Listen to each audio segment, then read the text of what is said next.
एक बार महात्मा बुद्ध से उनके शिष्य ने पूछा, प्रभु, मैंने अपने जीवन में बहुत ही पुण्य किया है, लेकिन आज तक मुझे कोई सुख नहीं मिला है। महात्मा बुद्ध बोले, सुनो शिष्य, चंदनपुर गांव में एक सेठ और सेठाइन रहते थे।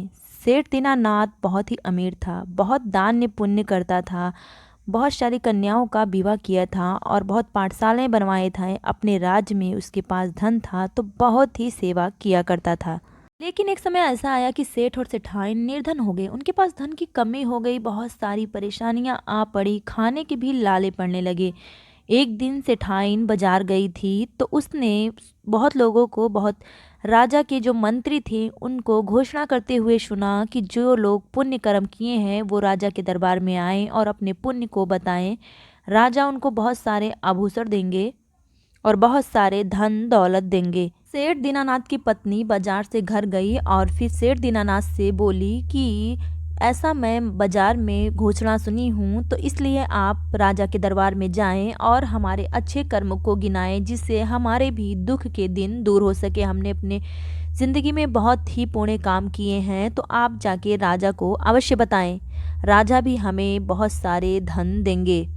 सेठ दीनानाथ बोला, ऐसी बात है तो ठीक है, मैं राजा के दरबार में अवश्य जाऊंगा। और फिर वह जाने के लिए तैयार हो गया। अगले दिन जब वह जाने लगा तो उसकी पत्नी बोली, राजा का जो महल है बहुत दूर है, रास्ते में मैं आपको 4 रोटी बना के दे रही हूँ, लेते जाइए, आपको भूख लगेगी तो खा लेना, क्योंकि सफ़र बहुत लंबा है। फिर वह सेठ दीनानाथ जो है वो निकल पड़ा राजा के दरबार में जाने के लिए। रास्ता बहुत लंबा था और वह निकल पड़ा। फिर उसे रास्ते में बहुत ही भूख प्यास लग गई। फिर वो एक जगह पे बैठा और सोचने लगा कि मेरी पत्नी ने मुझे 4 रोटी बना के दिए हैं तो मैं खा लेता हूँ, फिर आगे बढ़ता हूँ। और एक जगह पे बैठ गया और फिर वह पानी लेके आकर खाना खाने के लिए तैयारी में लग गया। जैसे वह पोटली को खोला तो वह देखा कि उसके सामने एक कुतिया और उसकी 2-3 बच्चे सामने दिख रहे हैं और वे रोटी को ललचा रहे हैं। फिर सेठ दीनानाथ उसमें से 2 रोटी निकाल कर दे दिया और फिर कुतिया उसको खा ली। उसके बाद भी कुतिया और उसके बच्चे नहीं गए तो सेठ दीनानाथ सोचने लगा कि शायद इसका पेट नहीं भरा, क्योंकि 2-3 बच्चों को यहाँ पेट भी भरती है, इसीलिए वह दीनानाथ 2 रोटी वो भी निकाल के दे दिया और बोला कि मुझसे ज़्यादा भूखा मुझे लग रहा है, यहाँ कुतिया है तो इसको ही रोटी खिला देते हैं, मैं पानी पीकर आगे बढ़ जाता हूँ। वह पानी पीकर आगे बढ़ गया और फिर जाकर राजा के महल में पहुँच गया। फिर जाने के बाद उसने अपनी विनती राजा के सामने रखी कि मैंने ऐसा घोषणा आपके मंत्रियों द्वारा सुना है, इसलिए महाराज मैं आया हूँ। मेरे भी बहुत पुण्य कर्म मैंने किए हैं जो आज मैं आपको बताने जा रहा हूँ। फिर सेठ दीनानाथ सारे अपने पुण्य कर्म बताएं। राजा उनको सुनते गया और सुनने के बाद बोला कि आपने इतने पुण्य कर्म किए हैं, लेकिन इस पुण्य कर्म के बदले मेरे पास देने के लिए कुछ भी नहीं है, अर्थात मैं तुमको कुछ नहीं दे सकता। कोई और पुण्य कर्म अगर आपने किए हैं तो बताइए। सेठ दीनानाथ बोला अपने मन में कि जब इतने पुण्य कर्म मैंने बताए तो भी मुझे राजा कोई भी पुरस्कार नहीं दिए हैं, तो और क्या पुण्य कर्म इनको बताया जाए। सोच के वहाँ राज दरबार से वापस लौटने लगा। फिर वहाँ के मंत्रियों ने बताया राजा को कि इस आदमी ने आते समय अपनी सारी रोटी को कुतिया को खिला दिया और खुद भूखा चला आया। जिस व्यक्ति ने एक कुतिया और उसके बच्चे का पेट भरा और खुद भूखा रह गया है, इतने पुण्य कर्म ये किए हैं, ऐसा राजा के मंत्री ने बताया। राजा ने मंत्री को रोका और फिर कहा कि तुमने ये पुण्य कर्म क्यों नहीं बताए। सेठ दीनानाथ ने कहा कि महाराज, मुझे जो पुण्य कर्म याद थे वो मैंने सारे गिनाए आपको, और ये तो मुझे याद ही नहीं था। राजा ने कहा, इसके बदले आप कुछ भी हमसे मांग सकते हैं, बहुत ही बड़ा पुण्य कर्म आपने किया है। फिर सेठ दीनानाथ मन ही मन सोचने लगा, इतने सारे मैंने पुण्य कर्म राजा को गिनाए, उसका राजा ने कोई मान्य नहीं दिया, कोई पुरस्कार नहीं दिया, और ये जो मैंने नहीं बताया और इतने छोटे से पुण्य के लिए मुझे राजा अपना राजपाट देने को भी तैयार है।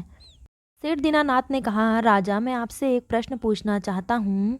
राजा बोले, अवश्य पूछिए। तब सेठ दीनानाथ ने कहा कि इतने सारे पुण्य कर्म मैंने आपको गिनाए, लेकिन आप मुझे कुछ ना दे सके, और ऐसे एक छोटे से पुण्य कर्म के लिए जो मैंने बताया ही नहीं, उसके लिए आप मुझे अपना राजपाट भी सौंपने को तैयार हैं। ऐसा क्यों महाराज? तब राजा बोले कि जो भी पुण्य हम गिना देते हैं उसका कोई माने नहीं होता है। सारे पुण्य पानी के समान हो जाते हैं। कभी भी कोई धर्म का कार्य करना या पुण्य करते हैं या फिर दान देते हैं, जो गुप्त दान होता है, गुप्त पुण्य होता है, वही हमारे जीवन में हमें फल देता है। फिर दीनानाथ, आपने जो पुण्य कर्म नहीं बताए उसी की मान्यता है और वही मान है, इसीलिए आपको मैंने इतने सारे पुण्य बताने का कोई पुरस्कार नहीं दिया है। जो पुण्य आपने नहीं बताए हैं उसी का भगवान के यहाँ गिनती होती है और उसी का फल भगवान हमें देते हैं। पुण्य अपने मुंह से कभी बोलना नहीं चाहिए। ऐसा करने से वह पुण्य खत्म हो जाता है, क्योंकि उसमें मैं और हम की भावना आ जाती है कि मैंने ये कार्य किया। और जहाँ मैं की भावना आ जाती है वहाँ पे कोई भी कार्य पुण्य के बराबर, सेवा के बराबर नहीं हो सकता है। सेठ दीनानाथ समझ गया कि आज तक मैंने जितने भी पुण्य किए उसका फल मुझे क्यों नहीं मिला। इतना मुझे पुण्य करने के बावजूद भी आज तक मेरी ज़िंदगी सफल क्यों नहीं हो पाई। उसने कहा, महाराज मुझसे बहुत बड़ी गलती हो गई है। मैं जब भी पुण्य करता था मैं लोगों को बताता था और अपनी चर्चा में खुद ही अपने मुंह से सभी लोगों के सामने व्यक्त करता था। इसके पश्चात आज तक भगवान ने मुझे कोई भी पुण्य कार्य करने का फल नहीं दिया है। आज के बाद जो भी मैं पुण्य करूँगा उसे मैं न किसी से बताऊँगा न कहूँगा। जो भी मैं दान करूँगा, गुप्त दान करूँगा, गुप्त पुण्य करूँगा और गुप्त रूप से सभी की सेवा करूँगा।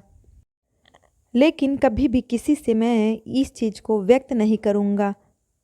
इस तरीके से महात्मा बुद्ध ने बताया कि हमें कभी भी किया गया सेवा, किया गया पुण्य, किया गया दान अपने मुख से ना बोलना चाहिए, ना किसी को बताना चाहिए।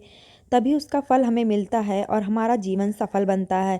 इस तरीके से महात्मा बुद्ध ने उसको ज्ञान दिया कि कभी भी अपने भाग्य को नहीं कोसना चाहिए, हमेशा अच्छे कर्म करते रहना चाहिए। कर्म हमारे साथ चलता है, जो भी आज करेंगे कल हमारे सामने आने वाला है और इसीलिए अच्छे कर्म हर इंसान के साथ करते रहिए। जो भी पुण्य कर्म या फिर अच्छे कर्म हम करते हैं वो हमारे साथ रहता है, उसका फल हमें भगवान जरूर देते हैं, लेकिन सच्चे भावना, सच्चे मन और बिना किसी से बताए गुप्त रूप से हमें करना चाहिए। तो पुण्य और कर्म हमेशा हमें मिलता है उसका फल। कहानी अच्छी लगी हो, वीडियो अच्छी लगी हो तो एक लाइक ज़रूर कीजिएगा। कमेंट्स बॉक्स में राधे राधे ज़रूर लिखिएगा। हो सके तो इस कथा को, इस कहानी को जितना हो सके शेयर कीजिए, जिससे बहुत लोग पुण्य तो करते हैं लेकिन वो पुण्य कर्म कर्म नहीं रह जाता, क्योंकि अपने मुंह से हम की भावना लगा देते हैं।